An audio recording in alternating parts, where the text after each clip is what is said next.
Hello viewers, সবাইকে আজকের ভিডিওতে স্বাগতম জানাচ্ছি। আজকের এই ভিডিওতে একটি খুবই গুরুত্বপূর্ণ মেডিসিন নিয়ে আলোচনা করব এবং মেডিসিনটির নাম হচ্ছে ফ্লুক্লক্স সাসপেনশন। এই ফ্লুক্লক্স মেডিসিনটি কি ধরনের মেডিসিন, এটি আপনারা কি কি সমস্যার জন্য ব্যবহার করতে পারবেন বা কি কাজ করে, মেডিসিনটি খাওয়ানোর পরিমাণ, পার্শ্ব প্রতিক্রিয়া, তৈরি করার নিয়ম এবং কারা খেতে পারবে বা পারবে না, এই তথ্যগুলো এই ভিডিওতে আপনাদেরকে জানিয়ে দিব। তো চলুন প্রথমে আমরা এই ফ্লুক্লক্স মেডিসিনটি সম্পর্কে জানি। ফ্লুক্লক্স মেডিসিনটি প্রস্তুত করা হয়েছে ফ্লুক্সাসিলিন সোডিয়াম মেডিসিন দিয়ে। এটি হচ্ছে মূলত একটি অ্যান্টিবায়োটিক জাতীয় মেডিসিন। এই মেডিসিনটির প্রতি 5 ml রয়েছে 125 মিলিগ্রাম পরিমাণ ফ্লুক্সাসিলিন সোডিয়াম এবং এই মেডিসিনটি তৈরি করেছে এসিআই লিমিটেড। 100 ml এই মেডিসিনটির মূল্য পড়বে 95 টাকা। এটি আপনারা যে কোনো ফার্মেসিতে পেয়ে যাবেন। এখন আপনাদেরকে জানাচ্ছি এই মেডিসিনটি আপনারা কিভাবে প্রস্তুত করবেন। এই মেডিসিনটি যখন আপনারা দোকান থেকে কিনে আনবেন, এটি পাউডার আকারে থাকবে। এই ক্ষেত্রে আপনাদেরকে প্রথমে গরম পানি করতে হবে।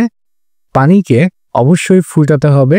সেই ফুটানো গরম পানিকে আবার আপনারা সাধারণ তাপমাত্রায় বা স্বাভাবিক তাপমাত্রায় এনে বা ঠান্ডা করে সেখান থেকে 60 মিলি বা 12 চামচ পরিমাণ পানি বোতলের মধ্যে ঢেলে ভালো করে ঝাঁকিয়ে এই মেডিসিনটি প্রস্তুত করবেন।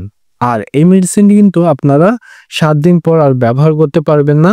আর যদি আপনার মেডিসিনটি ফ্রিজে সংরক্ষণ করতে পারেন, সেই ক্ষেত্রে আপনারা 14 দিনের পর এই মেডিসিনটি আর ব্যবহার করতে পারবেন না। আর মেডিসিনটি অবশ্যই বাচ্চাকে খাওয়ানোর পূর্বে ভালো করে ঝাঁকিয়ে নিতে হবে।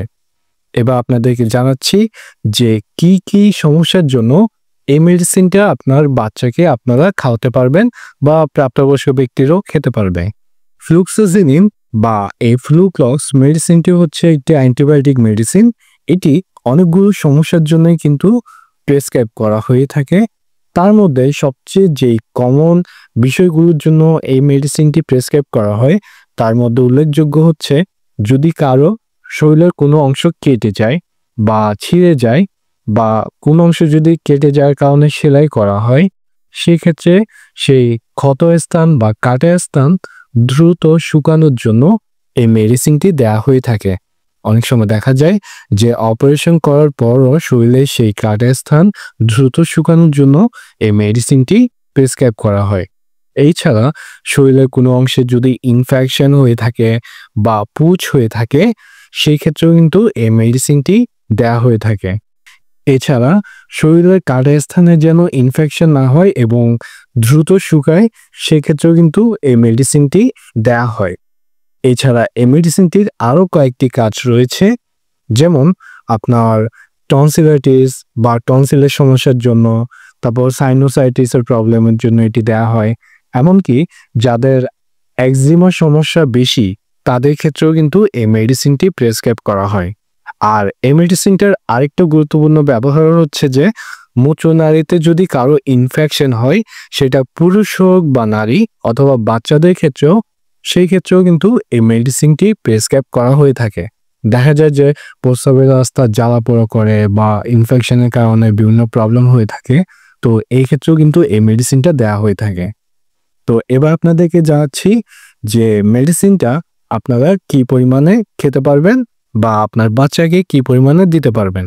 যে সকল বাচ্চার বয়স 1 থেকে 2 বছর, তাদেরকে হাফ চামচ করে দিনে 4 বার এই মেডিসিনটি খাওয়াতে পারবেন।